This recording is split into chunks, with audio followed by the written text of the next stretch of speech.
Buenas tardes, nosotros somos el equipo número 3 y nosotros vamos a hablar sobre el tema de la institucionalización del Estado mexicano y estamos integrados por Guadalupe López Carpio, Pablo Alexis Jiménez Sandoval, Jonathan de Jesús Tafoya Góngora, Landín Zamudio Alexis y yo, su servidora, Rodríguez Hilda Naín. A continuación, mi compañero Alexis les hablará sobre la cultura de México en el siglo XX. Buenas tardes, muchachos. Ok. En México, durante la época de los 30 y 50, apareció un movimiento muy interesante en el cual se trataba de recuperar las cuestiones y problemáticas que había en el pasado. ¿A qué me refiero con esto? Estamos hablando de una época en la que acaba de ocurrir la Revolución Mexicana. Han pasado alrededor de 20, 10 años. Entonces surgen artistas que tratan de implementar esa búsqueda social en la población. Artistas como Diego Rivera y Alfaro Siqueiros, que tratan de implementar en sus obras, que son grandes murales, y que eran pinturas que abarcaban paredes de instituciones como universidades, museos, o inclusive paredes públicas de alguna parte de la Ciudad de México o de ciudades importantes. Tratan de recuperar la cuestión de la nación, es decir, dar una identidad al país, hablando de indigenismo, del pensamiento popular de las poblaciones. Aquí tenemos una de las pinturas de Diego Rivera, que es el cargador de flores, y la pintura Nueva Democracia de Siqueiros, en el que vemos ese conflicto de lo que es el indigenismo y el intento de crear de nuevo un país más moderno. Adelante con la siguiente pestaña. Parte de la obra de Siqueiros, vemos también esta cuestión. Siqueiros fue una persona que a su vez estuvo involucrada dentro de la Guerra Civil Española. Regresa a México y empieza a crear estas gigantes obras con gran golpe social. En este caso, igual, retoma lo que es el zapatismo y una crítica a la religión y recuperar los figuras o valores nacionales. Siguiente página. En esta pintura de Rivera vemos lo que estoy explicando sobre ese intento de lucha social, de unión del pueblo mexicano, porque querían tratar de recuperar esa voz propia, ya que no todas las políticas que se implementaron después de la Revolución Mexicana se implementaron al instante. Entonces hablo de una unión social que se representaba en este caso con una causa, una unión de pueblo, de campesinado, de proletariados. A su vez, habla sobre la cuestión indígena, una recuperación de la cultura prehispánica, como se observa en la siguiente pintura de América prehispánica. Adelante. En esta imagen aparece su pintor, que es José Clemente Orozco, que junto a Siqueiros, Rivera, eran considerados como uno de los tres grandes, ¿no? De mediados y principios del siglo XX. Siqueiros venía también de estudios cercanos a la agricultura y al campo. Aquí tenemos una de sus pinturas que representa a Cortés y la Malinche. Igual, son temáticas que se van tocando dentro de la obra de Clemente Orozco y de estos tres pintores en sus grandes murales. Adelante. Aquí pues está la pintura de Catarsis. Si se fijan, es una pintura con muchos detalles, con muchos matices, y que cada quien como observador puede intuir, inclusive reflexionar o mirar diferentes imágenes dentro de la misma pintura. La catarsis quiere decir liberación. Sin embargo, en esta liberación vemos mucha muerte, mucha guerra. Y esta parte de lucha, de progreso, es algo que se va creando dentro de la identidad del mexicano, que se va institucionalizando, como dirá a siguiente mi compañero Jonathan.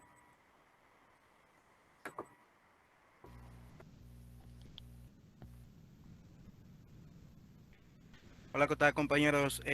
Yo les hablaré del nacionalismo revolucionario, racionalidad en el mercado interno, construcción de instituciones, estructuración de economía mixta, intervención del sector público, distribución de la riqueza y hacer crecer al Estado mediante empresas de las cuales se ejercieron, que el día de hoy siguen siendo pues instituciones de las cuales se nos hace notar a nivel mundial. Entre ellas encontramos lo que vendría siendo el IMSS, Pemex, Bimbo, CTM, entre demás que podemos encontrar, las cuales, pues, como le reitero, nos representan a nivel mundial y son grandes empresas que se fueron forjando con el paso del tiempo y son al día de hoy, pues, muy importantes. A continuación, mi compañera Hilda nos hablará sobre el siguiente tema, que el cual es de igual manera muy importante.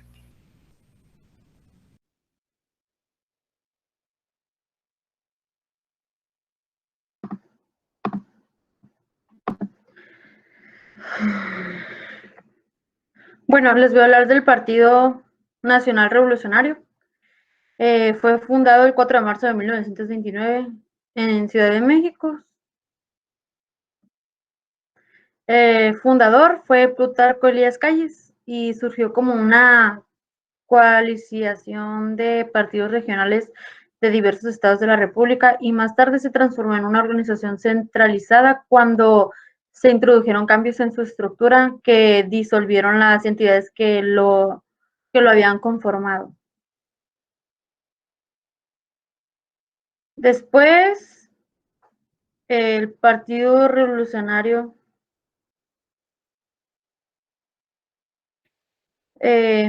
años atrás hubo un conflicto y fue cuando Lázaro Cárdenas lo volvió a fundar el 30 de marzo de 1938, igual en México, y centralizó y desplació de la base partidaria de los partidos caudillistas a las organizaciones de masas. Y ese cambio que se hizo fue prácticamente para que la mayor participación fuera de obreros campesinos y, y que promovieron la unificación de los mismos en dos frentes. Y ahora mi compañera Guadalupe López les hablará de el presidencialismo y Estado.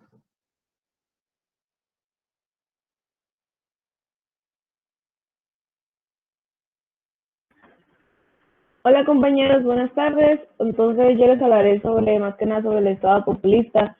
Nos habla sobre que la persistencia de una estrategia política populista y nacionalista en México tuvo como sentido sus bases en la gran fortaleza del poder ejecutivo.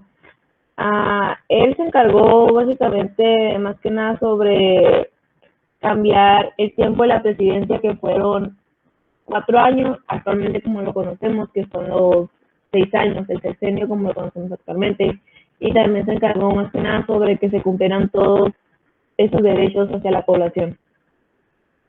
A continuación, viene mi compañero Alexis a hablar sobre el tema siguiente. Hola compañeros, a continuación yo les voy a hablar sobre el modelo económico de suscitación de importaciones, el cual básicamente se encargaba de sustituir, como su nombre lo dice, sustituir todo lo que se importaba de otros países para que ahora solo fueran productos 100% nacionales y que fueran específicamente de nuestro país. Este modelo se llevó como, se produjo por consecuencia de algunos sucesos en este entonces, que se demostrará en la diapositiva siguiente.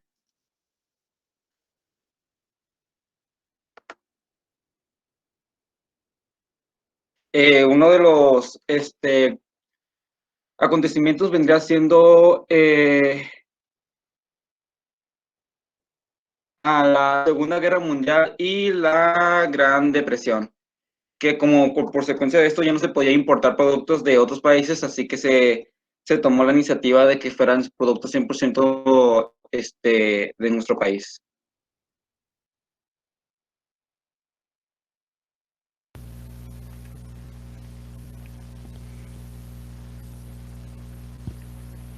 México a su vez empezó a importar productos al extranjero y mejorar la relación con Estados Unidos. De igual manera también capital mexicano que hasta el día de hoy pues se sigue pues viendo ese tipo de maneras, ¿no? Para poder sobrellevar el campo, más que nada en Estados Unidos, y anteriormente se les denominaba como braceros al país vecino.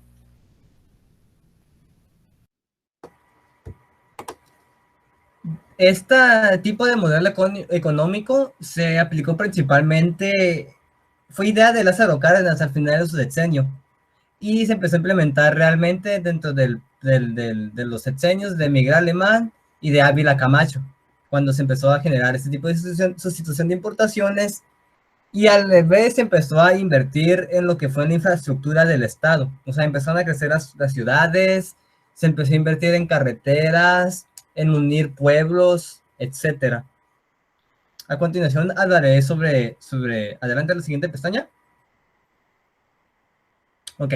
En resumen, lo que ocurrió en esta época entre México de los años 1930 y 1950 fue que dentro de lo cultural se empezó a gestionar un gran desarrollo y apoyo a lo mexicano, a recuperar la raíz de lo mexicano y a su vez ayudar todo lo relacionado a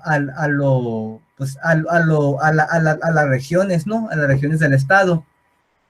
Se trató de implementar esa recuperación de las garantías que se decían en la revolución, ya sea por medio de la cultura, en pinturas, inclusive podemos ver este tipo de problemáticas dentro de películas a manera de crítica social, como películas de Cantinflas. A su vez, este tipo de películas estaban muy ligadas a la sociedad, a ese mismo momento de la sociedad de la época, sentían un añoro a su vez al campo, debido a que las sociedades, las poblaciones, las personas en general estaba cambiando el país. Y ese proceso de cambio muchas veces era muy fuerte para las personas de aquel tiempo. Y generaron muchas películas que generaron una crítica tanto a la mono de vida en la ciudad, como es el caso de Nosotros los Pobres, donde sale Pedro Infante y Blanca Pavón, o ahí en el Rancho Grande, que es una novelización de una época, de una población que vive pues, en un rancho, vaya, y hay un romance, y hay ese romanticismo hacia el pasado. A su vez, dentro de la sociedad, la población se está uniendo, como dijo la compañera Irda, en diferentes sindicatos, en partidos en el que el obrero y el proletariado pues tenía una gran fuerza. Estaba naciendo ese tipo de sindicatos y asociaciones civiles, que poco a poco se estaban institucionalizando. Dentro de la política, dentro de la política vemos ese cambio de gobiernos seccionales más planificados y una gran inversión dentro del interior del país. A su vez, México empieza a abrirse con el mundo y dar productos mexicanos hacia el extranjero, como en el caso inclusive de cineastas como María Félix, por ejemplo. Adelante.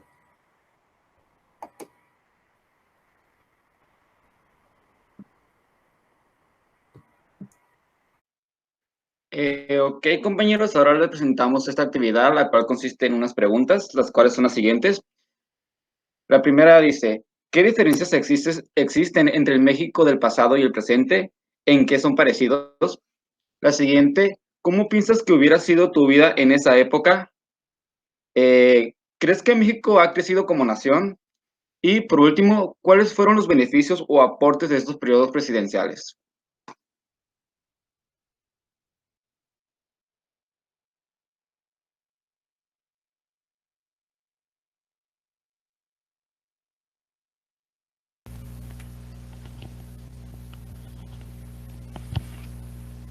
A continuación, chicos, en estas preguntas que les acaba de mencionar mi compañero, vamos a darles unos 3 minutos aproximadamente para que ustedes tengan tiempo de reflexionar sobre el tema del cual nos tocó hablar y puedan responderlas, ¿de acuerdo? 3 minutos nada más. Gracias.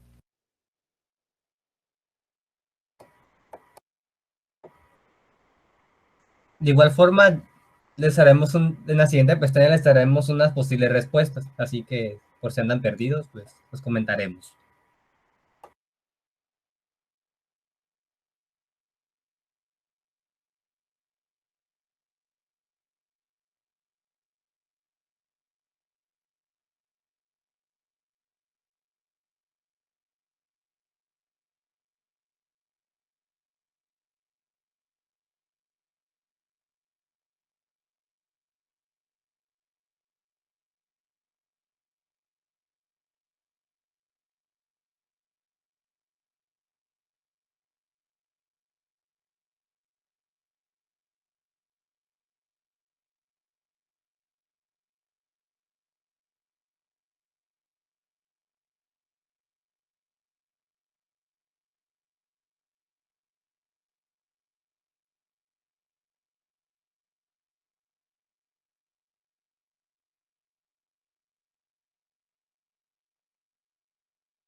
Muy bien, aquí están todas las respuestas del cuestionario.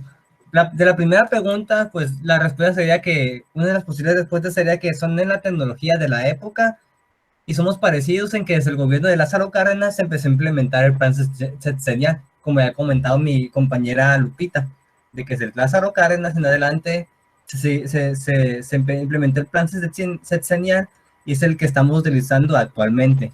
La respuesta 12, ¿cómo piensas que hubiera sido mi vida, la vida, tu vida en esa época? Pues yo personalmente pienso que igual, personalmente como estaba tratando de cruzar la frontera, creo que igual sería mi circunstancia. Quizás me fuera más accesible y posiblemente tuviera vida de pachuco de alguna manera.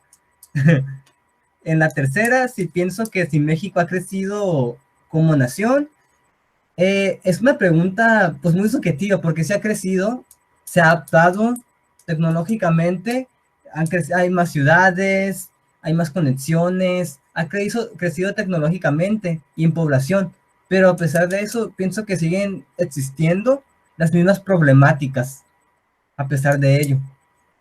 Y la cuarta pregunta es, la respuesta es las instituciones que tenemos actualmente, desde las educativas, salud, empresas comerciales, surgieron en ese periodo. Algo que heredamos y que ha sido un beneficio dentro de esta etapa histórica, desde que se implementaron los planes sexenales y se empezó a institucionalizar el país. Por nuestra parte es todo y gracias por su atención. Que pasen excelente día.